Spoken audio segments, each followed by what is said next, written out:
Sixers, and they get inside. He went over to Chala. Wilt, he's got it. They've escaped. When Julius Erving said he's my GOAT, he was not chasing a trend. He was not trying to go viral. He was not copying anyone else's list. He was speaking from a place that most people in sports today have completely forgotten about. He was speaking from memory, from history, from a time when basketball was still being invented by the men who dared to imagine it differently. And when his list came out, the internet went quiet for a second. Then it exploded. People were confused, people were frustrated. Some were flat out angry. Where was LeBron James? Where was Kobe Bryant? Where was Shaquille O'Neal? Where was Stephen Curry? These are the names that dominate every argument today. These are the names on every highlight reel, every podcast, every debate show. So when Dr. J released his 7 favorite players of all time, and none of those modern giants made the cut, a lot of people started asking the same question. Has Julius Erving lost his mind? Is he just being stubborn? Is he too old to understand what basketball is now? But here's the thing about that reaction. It tells you more about us than it does about him. Because Julius Erving is not a random former player giving a hot take. He is one of the architects of the game you're watching right now. He scored 30,026 professional points. He won 4 MVP awards. He won 3 championships. He played in 2 different leagues and changed the look of basketball in both of them. When Dr. J speaks about greatness, he is not guessing. He has lived inside it. And if you love old school basketball greatness like this, go ahead and give this video some hype right now. Hit that button. Stories like Dr. J's deserve to be pushed back into the light. Because what he is saying is not bitter, it is not confused, it is wise. And once you understand where Julius Erving came from, once you understand the road he walked, his list starts to make perfect sense. Dr. J has 2 rules that almost nobody talks about. The first rule is simple. His core group of favorite players was locked in his mind when he was about 15 years old. He watched those men play. He studied them. He built his entire understanding of basketball greatness around what they did. And that core has never changed. Not once. The second rule is just as firm. He does not rank active players. He will not do it. He believes a career has to be completely finished before you can truly judge it. He has said it plainly. Let them get finished. That is his position. A legacy is a closed book, not a live debate. So when fans ask why LeBron James is not on the list, the answer is not that Dr. J disrespects LeBron. The answer is that LeBron's story is not over yet. And Dr. J refuses to judge a story that has not ended. Now, let us talk about the 7 players Julius Erving loves most. We are going to count them down. We are going to start from number 7 and work all the way to number 1. And by the time we get to the end, you will understand something about basketball that most highlight packages will never show you. Number 7. Nate "Tiny" Archibald. This is the one that surprises people the most. When Julius Erving sat down and named his 7 favorite players, he passed over Larry Bird. He passed over Hakeem Olajuwon. He passed over Tim Duncan. He passed over players who won multiple championships. Players who changed entire franchises. Players who are carved into the Mount Rushmore of their positions. And he chose Tiny Archibald instead. At first glance, that sounds almost impossible to defend. Tiny Archibald stood 6 feet and 1 inch tall. In a league full of giants that is practically small. He played in an era when big men ruled everything. Centers dominated the game. Size was the most important thing on the floor. And here was this quick little guard from the streets of New York, trying to survive in a world built against him. But here's what Nate Archibald did that nobody else has ever done. Not before him, not after him. In the 1972-73 season, Tiny Archibald led the entire NBA in both scoring and assists at the same time. He averaged 34, 0 points per game and 11, 4 assists per game in the same year. Think about what that means. He was the best scorer in the whole league, and the best playmaker in the whole league, in the same season. That has never happened again in the history of professional basketball. It has been over 50 years. Nobody has come close. But for Julius Erving, the numbers are only part of the story. Dr. J grew up loving the playgrounds of New York. He understood the language of street ball. He understood what it meant to be fast, to be creative, to play with joy and fearlessness. Tiny Archibald was built from that same world. He brought the transition game. He brought the flair, he brought the speed, he brought the courage to be small in a big man's sport and still find a way to be the best person in the building. Erving played in the ABA for years. The ABA was a league that loved fast play. It loved creativity. It loved players who could push the pace and make the crowd hold their breath. Tiny Archibald fit that spirit perfectly. He was not just a player, he was a style. He was proof that you did not need to be huge to be great. You needed to be fearless. And in Dr. J's world, fearlessness is everything. Think about what it takes to do what Tiny Archibald did. You are a 6'1" guard in a league where everybody is bigger than you. Every center is a foot taller and 100 pounds heavier. And yet Tiny found a way not just to survive, but to be the very best player in the building on most nights. He was not just fast, he was smart. He knew exactly where to go with the ball before he even caught it. He could thread passes through gaps that other players never even saw. And when he had space, he could score from anywhere on the floor. Dr. J grew up loving the playgrounds of New York. That world produced a style of play that was faster, more creative, and more expressive than anything being taught in any gym. And Tiny Archibald carried all of that into the professional game without losing a single drop of it. He did not adjust himself to fit the NBA. He made the NBA adjust to him. For Julius Erving, who carried that same spirit into the professional ranks, Tiny Archibald was proof that the game's soul could survive in the big leagues. Number 6. Jerry West. Not everyone who watches basketball today knows what Jerry West really was. They might know that his silhouette is the official logo of the NBA. They might have heard his name. But the full picture of what Jerry West meant to the game is something that younger fans have mostly missed. And Julius Erving has not missed a single frame of it. Jerry West was the standard of what a shooting guard could be. He had a pure, high-release jump shot that defenders could not get to. It was fast. It was clean. It was almost impossible to block. He could score from anywhere on the perimeter. He could create off the dribble. He could pass. He could defend. He had no real weakness that opponents could attack. But what truly set Jerry West apart was what he did when the game was on the line. In big moments, in pressure situations, in playoff games, West was ice cold.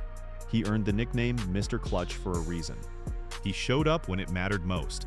That is the hardest thing for any player to do consistently. And West did it over and over throughout his career. He led the Los Angeles Lakers to 9 NBA Finals appearances. 9. The NBA Finals is the hardest stage in the sport to reach, and he reached it 9 times. His scoring, his toughness, and his will to compete became the measuring stick for every guard who came after him. For Erving, who watched West play during those formative years as a teenager, West showed what guard play was supposed to look like. He showed that a smaller player could be elite, that skill and intelligence could beat size, that pure shooting and competitive fire could carry a team to the biggest moments in the sport.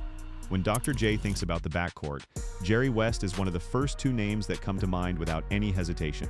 He is untouchable in that spot, and when you understand why, you start to understand the kind of basketball education Julius Erving gave himself before he ever played a single professional game. What people often miss about Jerry West is that he was not just a scorer. He was a complete guard. His defense was elite.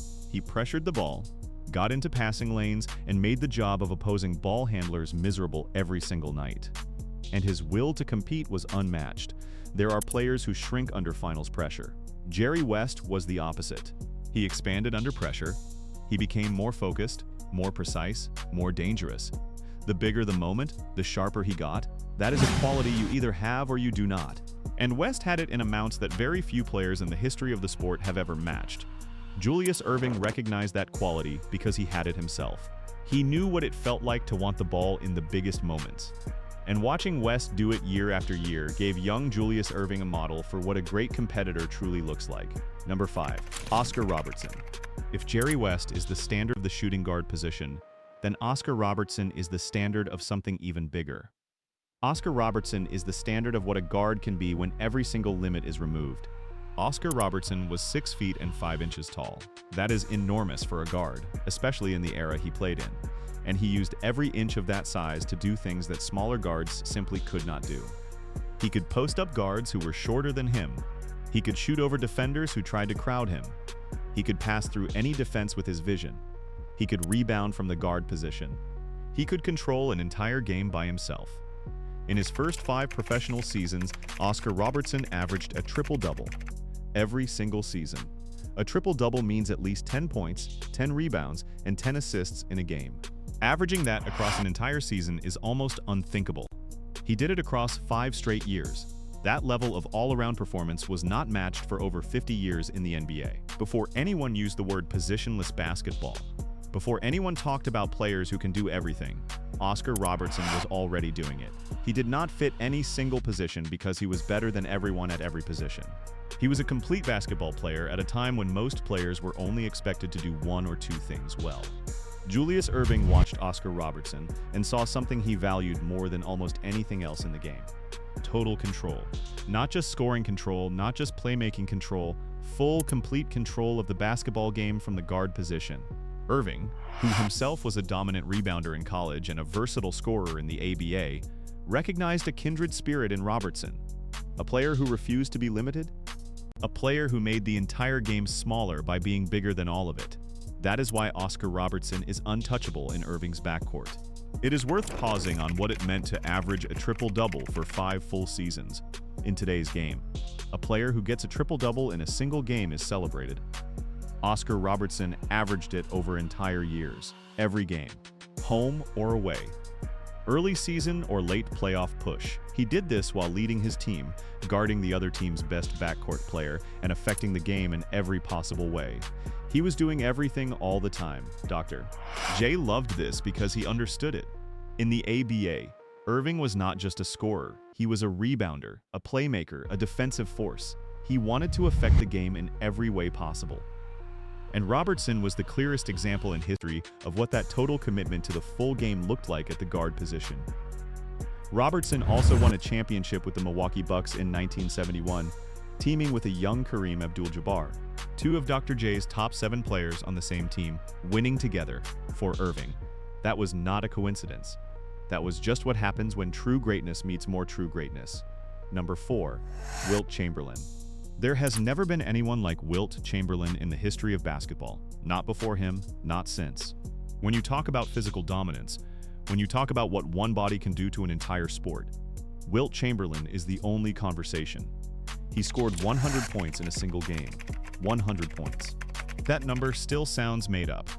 It sounds impossible, but it happened. And it did not happen because Wilt was playing against bad players.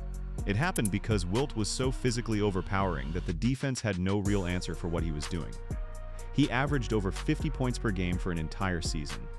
Think about that for one moment. 50 points per game. Every game for a full season. The very best scorers in the modern NBA average around 30 points per game and are celebrated as historic. Wilt averaged 50. He was operating in a dimension that no other player has ever touched. His size, his strength, his athleticism, and his will to dominate forced the NBA to rewrite its own rulebook. The league changed rules specifically to limit what Wilt could do. When a sport has to change its rules because of one single player, that player has already proven something that statistics cannot fully capture. He has proven that he is bigger than the game as it was designed. Julius Erving includes Wilt Chamberlain in his untouchable front court because Erving understands what true physical dominance means. He faced physical centers himself in the ABA. On his very first professional game, he challenged Artis Gilmore, who was 7 feet and 2 inches tall, and Dan Issel, who was 6 feet and 9 inches tall. He drove into that paint, hung in the air, and dunked on both of them so hard that he fell backward to the floor. He knew what it felt like to test your game against the biggest bodies in the sport. And Wilt Chamberlain was the biggest body of them all, not just in size, in force, in impact, in the way he changed the competitive balance of every game he played. Dr. J knows that no list of basketball's greatest is honest if Wilt's name is not somewhere near the top. There is something else that makes Wilt Chamberlain's legacy remarkable, something that often gets lost when people only focus on the scoring numbers. Wilt could do everything. Late in his career, he intentionally stopped scoring as much and focused on rebounding and assists. He led the league in assists one season. A 7-foot center who led the league in assists. He did it because he wanted to prove he could. He was not just a physical specimen. He was a basketball thinker who happened to be built like a monument. Erving respects that more than most people understand, because he lived inside that world. He was the player who flew, and he had the deepest respect for the players who had the weight to make the ground shake when they moved. Number 3. Bill Russell. Here is something that separates Julius Erving from almost every sports analyst you will ever hear. He does not only value scoring, he He does not only value flash. He does not only value highlight plays. He values winning. He values the players who figured out how to make their team better in ways that never show up in a box score. Bill Russell is the greatest example of that in the history of the sport. Bill Russell won 11 NBA championships in 13 seasons with the Boston Celtics. 11 titles in 13 years. That is a record across all major North American professional sports. No team in football, baseball, basketball, or hockey has ever achieved anything close to that kind of sustained winning. And at the center of every single one of those championships was Bill Russell. But here is what makes Russell's story so fascinating. He did not win those championships by scoring.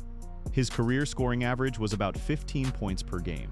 That is solid, but it is not the kind of number that makes people think GOAT. Russell won by doing something harder and rarer. He changed the way the center position worked. Before Russell, the center was mostly a scoring position. You stood in the post, you caught the ball, you turned around and scored. That was the job. Russell threw all of that away. He turned the center into a defensive command post. He blocked shots with surgical precision. He positioned his body in a way that made it almost impossible to get a clean look near the basket. He controlled the glass. He started the fast break with outlet passes that turned defense into offense in less than a second. He used his mind to understand angles and tendencies in a way that made him the smartest defensive player on the floor every single night. And his teammates won, again and again and again. Julius Erving played in the ABA, a league that valued fast break basketball and defensive energy. He understood what it meant to have an anchor in the paint. He understood that a great defensive center changed everything about how you could play on offense. He saw in Bill Russell the player who proved that the most valuable thing on a basketball court is not the player who scores the most. It is the player who makes winning the only possible outcome. That is who Bill Russell was, and that is why he is number 3 on this list. There is a deeper layer to the Bill Russell story that connects directly to Julius Erving's own basketball DNA. Russell was the anchor of a fast break system. He would block a shot or grab a defensive rebound, and then immediately fire an outlet pass to a guard streaking up the floor. That chain of events, defense into offense in one heartbeat, was the engine of the Boston Celtics dynasty. It is also the engine of every exciting team that has played basketball since. The ABA, where Erving built his game, was a league that ran, a league that pushed the pace. And that whole style traces back in a direct line to what Bill Russell made possible in Boston. He proved that fast break basketball could win championships. He proved it could dominate an era. When Erving looks at Bill Russell, he sees a player who changed the DNA of the sport, not through scoring or flash, but through intelligence, positioning, and a commitment to winning at all costs. 11 championships, 13 seasons, one of the greatest winners in the history of American professional sports. Dr. J respected that more than almost anything else. Because at the end of the day, nobody cares about individual statistics. They care about who won. Number 2, Kareem Abdul-Jabbar. Julius Erving has a favorite player. We will get to him in a moment. But when you ask Dr. J who the greatest basketball player of all time is, the answer is not his emotional favorite. The answer is Kareem Abdul-Jabbar. And the reasoning is airtight. Kareem is Dr. J's GOAT, not because of one season, not because of one shot, but because of everything. The full weight of a full career.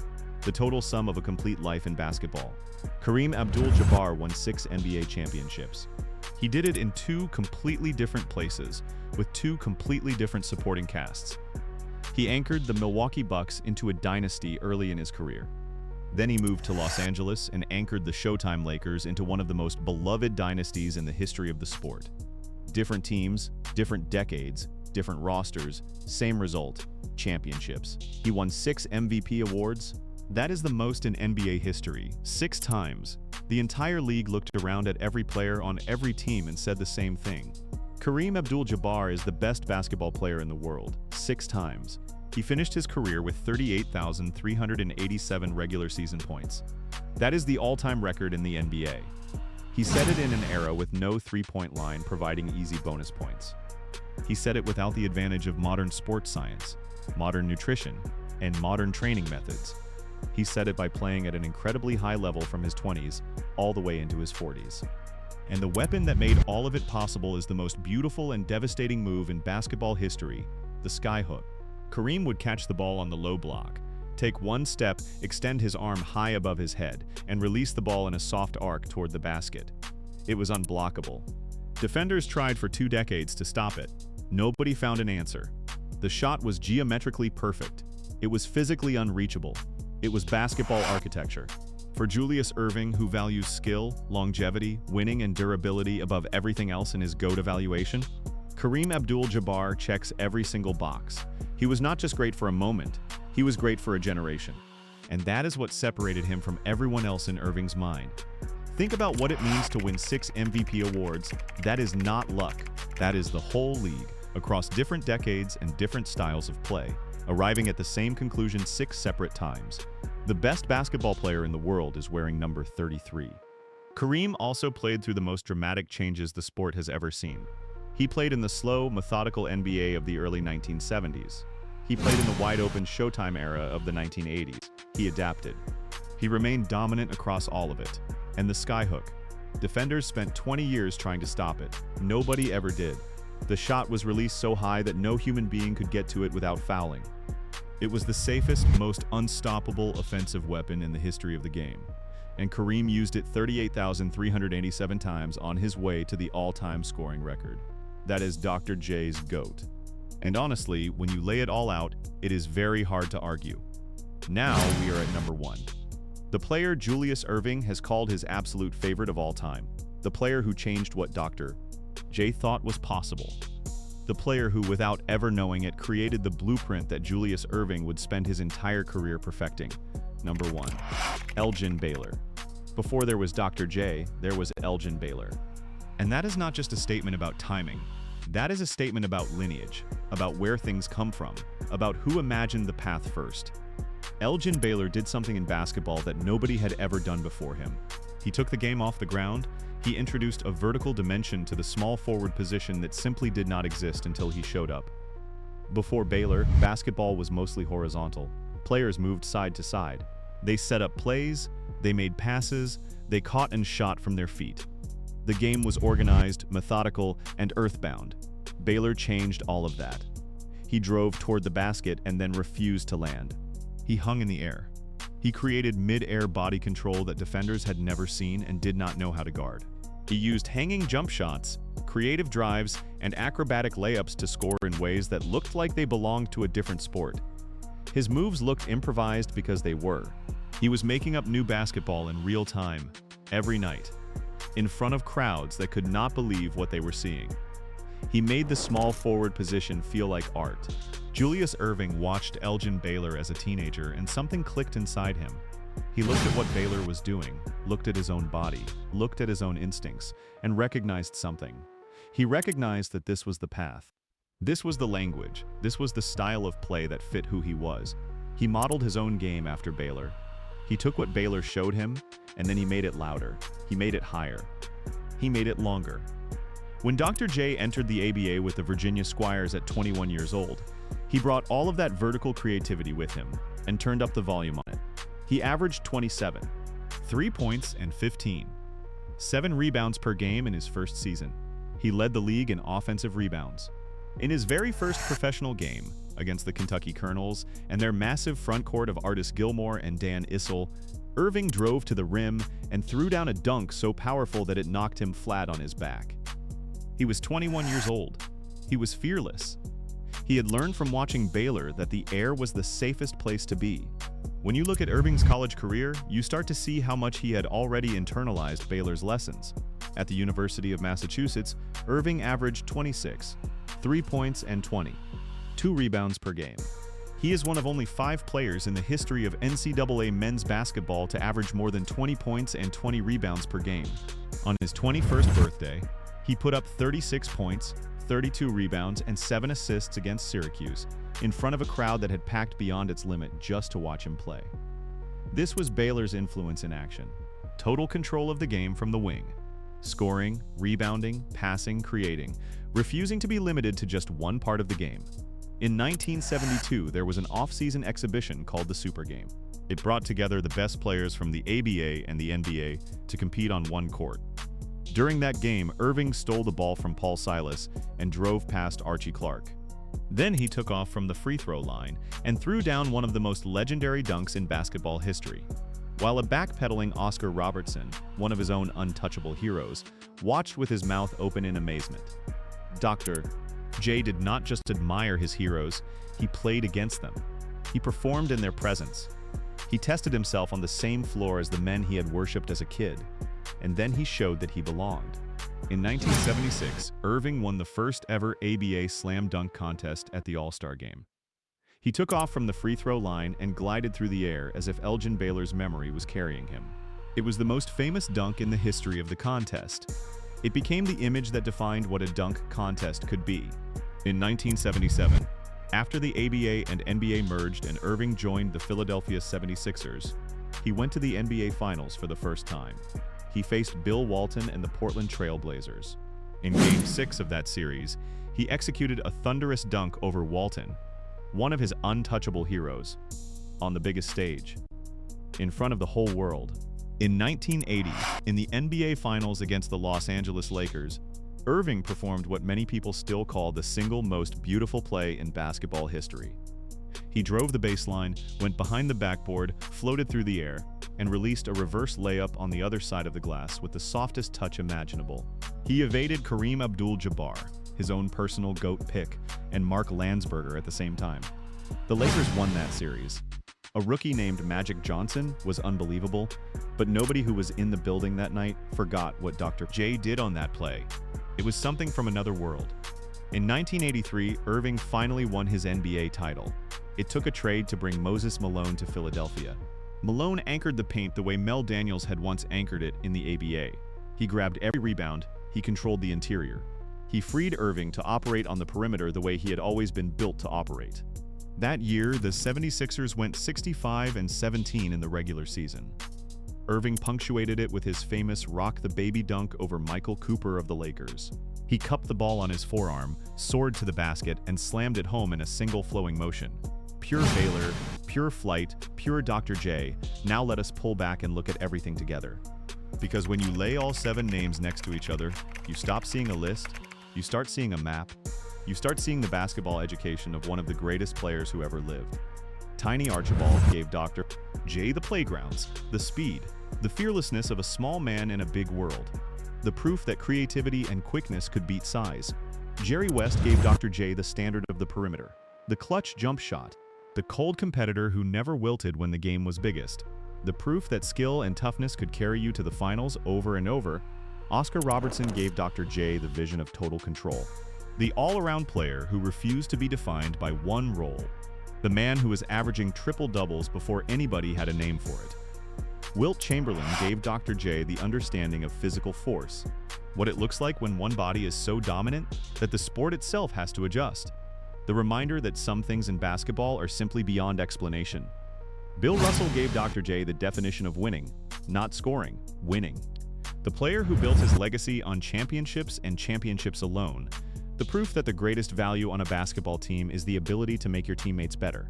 Kareem Abdul-Jabbar gave Dr. J the standard of longevity, the GOAT, the player who carried his excellence across decades, across teams, across eras. The player whose career, when viewed in full, stands above every other career that has ever been completed.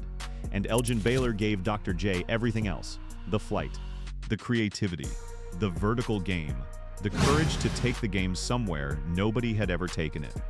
The style that Erving would claim as his own, and then carry to heights that Baylor himself never quite reached. There is something important to understand about why Erving leaves modern players off his list. It is not bitterness. It is not old man stubbornness. It is not a failure to appreciate what Kobe Bryant or LeBron James or Stephen Curry have done. It is something more thoughtful than that. Erving believes in creators. He believes that the highest honor in basketball belongs to the first person who imagined a new way to play, not the person who optimized it later with better training and better technology. The person who dreamed it first.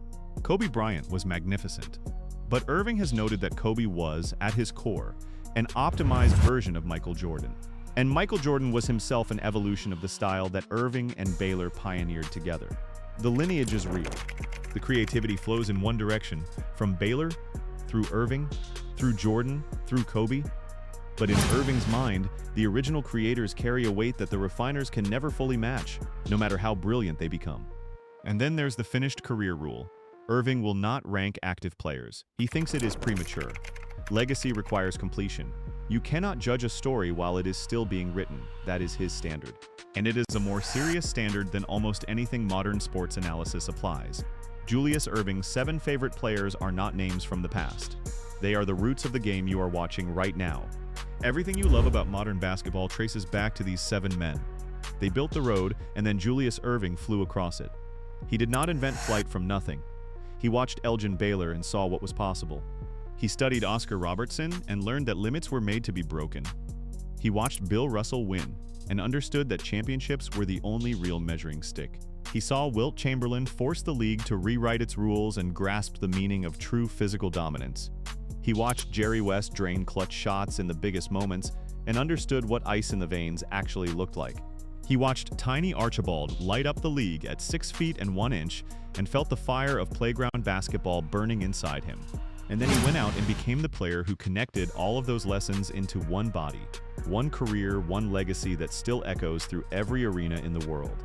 That is who Julius Erving is. That is what his list means. That is why these 7 players are not just his favorites. They are pieces of him. They are the men who built Dr. J before Dr. J even knew he was being built. When he says he's my GOAT about Kareem, he means it with the full weight of someone who has spent his entire life studying the game at the highest level.